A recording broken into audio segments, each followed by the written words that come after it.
Hello guys, it's day number 16 and we are here in Spain, in a small city that's been recommended by friend of friend because we thought it will be easier to find accommodation, but still we're struggling with it a little bit. And while we came to the center to just meet some people, we saw the Red Cross. And I went inside and there's a bunch of Ukrainian people who are seeking for not asylum but this temporary status or some help. So over there it's a police station where you should go and register first. You're getting there, you're trying to get the status there. Red Cross is helping you with food, maybe some speaking classes and some accommodation temporary. And somewhere here also close, they just gave me the contact. It is a Ukrainian social huge group. They're having the protest now. I don't know if we will be able to get there, but they try to, because Spain is not really assisting yet that much for Ukrainians, and these people are there with the how to say that, with the banners. With the banners, and they want Spanish government to help a little bit more for Ukrainians. So all the people who live in Ukraine, who live in Spain and they're Ukrainians, they're helping Ukrainians who just arrived. So we're gonna find everything out and we'll share with you as well. And we also we want to start learning the language. We need to find school for kids. We need to find place to stay where we can rent, not just per days at Airbnb.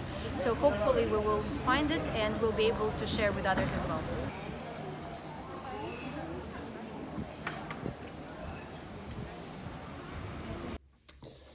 Good evening, good evening. Good evening, good morning, or whatever greetings and salutations are applicable to your time zone. Yeah, so today, we in the evening, you know that we're doing a little bit of a conclusion of the day, and we didn't do much today. We were just trying to catch up on some emails and stuff. But here's something that we should share about our luck. Basically, just quickly going back to October of 2021, I was planning to visit Spain and I got COVID. But still, we decided to go to Valencia for Spain for different reasons.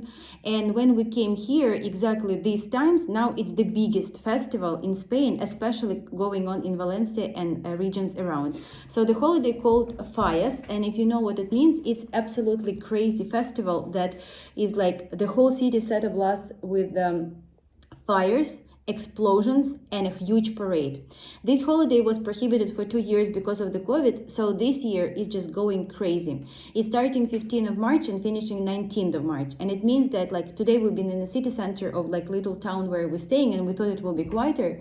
You can't even imagine how loud it was, right? Yeah, they lit off a bomb. It's like a bomb, and for us, we are traumatized, and this is just ridiculous. I talked to the teacher today at school. It was a firework, not a bomb, by the way. Yeah, but and usually they do it without even fireworks, so it's not that you can see something in the sky and enjoy it. So I don't know why we that unlucky to come. First of all, we can't find accommodation because everything is super booked. The whole Europe is coming here just to see this parade. It's parade of giant dolls, and at the end they fire them all, and the smell, they burn them, fire. Everything on fire and explosions. It's crazy.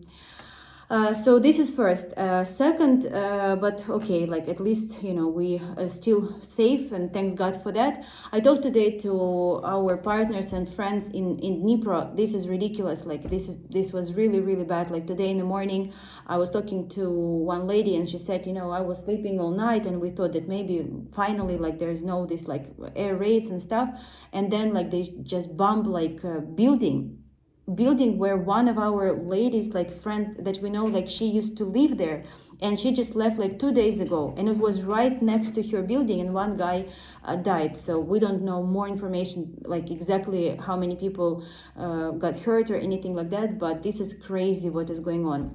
And today we talked, we met a lot of useful people who can help in Spain if anybody needs this help. So the Red Cross works in Spain very well, the police assisting, and there's an organization called Ukrainska Gramada. So it's all Ukrainian people.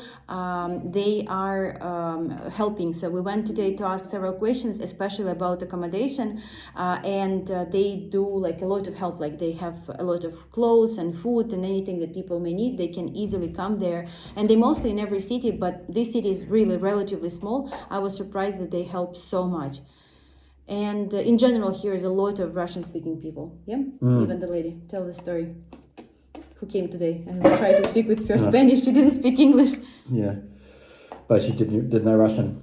So that's kind of the update for today. What did you read today in the news?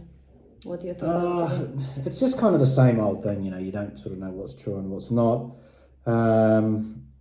Yeah, you just don't know. You read it and you hope it's true.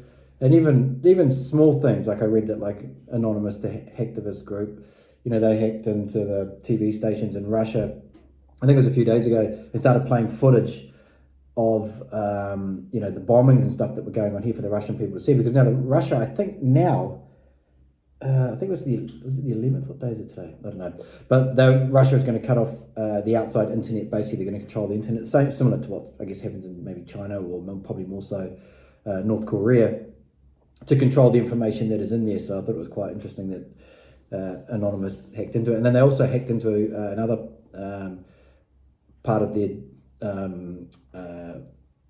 department, I guess the government department, where they keep records of all the censorship and stuff like that, and they've released it all as well. So there's sort of like all these little things, I guess, are attacking Russia. I guess if they're true or not, we're still like hoping for like a coup and the military overthrows Putin, or the pressure becomes too much from all the sanctions and everything like that. But I mean, that's probably wishful thinking. I think that what's going to happen, maybe, obviously, like I've been wrong many times before, but I think this is probably, I don't know, once, I can't remember, ages ago. But I think that, I don't know, I think that, a lot of people will disagree with this, but I think that Russia can just level, like Ukraine, if it wants to, it can level Ukraine from the tank, like blow it all up, just destroy it, from what it already has in Ukraine, but also what it has in Belarus and even Russia. Like it could just fire missiles over and just put the squeeze on it, can cut off the water, the internet and the power whenever it wants to. But it hasn't done that, and NATO's not going to do anything, and it's probably just as well, because I think that would, equate to a World War III, which nobody wants. But I think that, if Zelensky did say, okay, keep, the Donbass regions, that can be their own sovereignty, their own individual countries, say, we can work our way through that. Crimea, I'm sure an agreement can be reached there. Crimea, like Russia screwed it, they cut off, Ukraine cut off the water supply to it.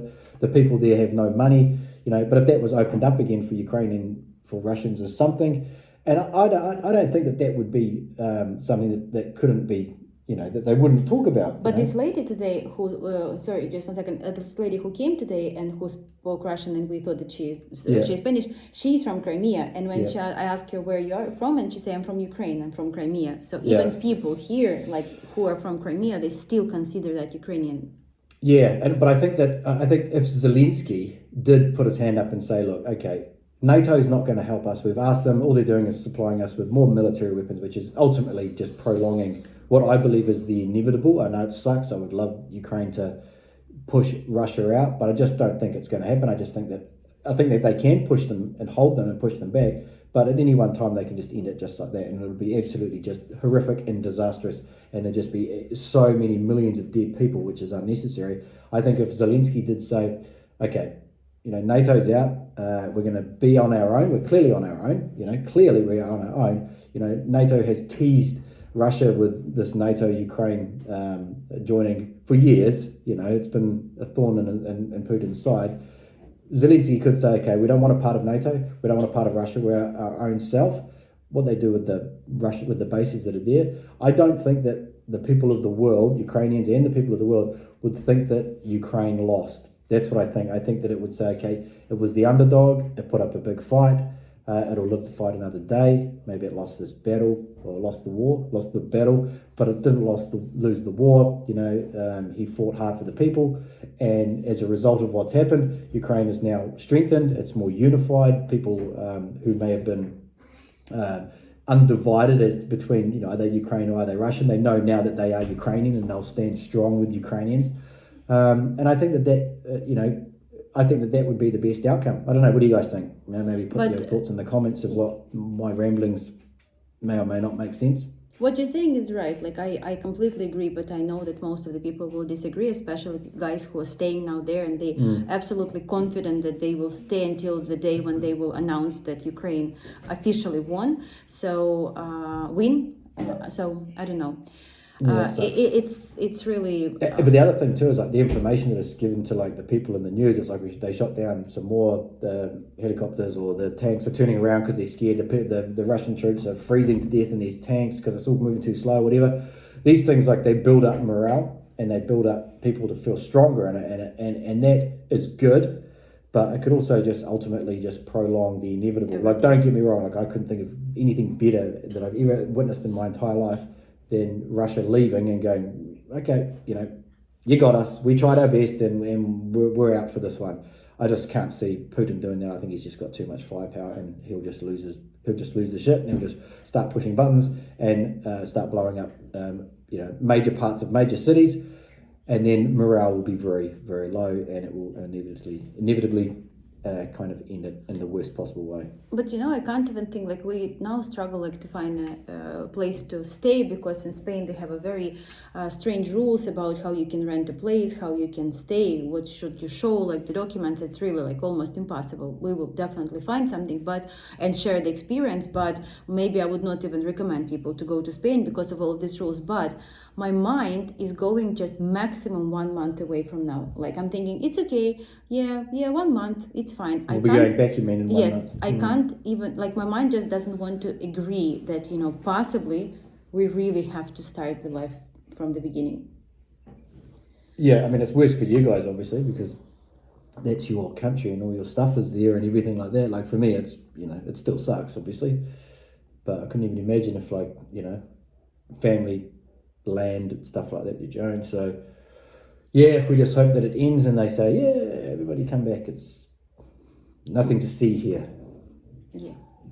So this is all for today. We hope that this holiday, this fires, will be somewhere outside of our ears, because when I heard it today, and everybody, like, what is interesting about Spain, that we went to the city, like, we really wanted to have a breakfast because we can't, we didn't have any food, and everybody drinking drinks, like 9-10 in the morning, the guy drinking beer, the lady drinking Aperol or the wine. And we just look like they just chilled, and like and this Friday. This explosion and it's went like, off. and it's like we really shit like ourselves. Like, my soul left my body for about 10 minutes before I thought it was safe to come back, and everyone's just drinking and no one flinches. No, we they look didn't like idiots. And we were like, like this, and everybody like, darling. Yeah, it was strange. So, different worlds. But thank you for watching. Subscribe. We will try to update you more with our experience and adventure in Spain, or maybe somewhere else. Who knows where we're gonna be next. See you later.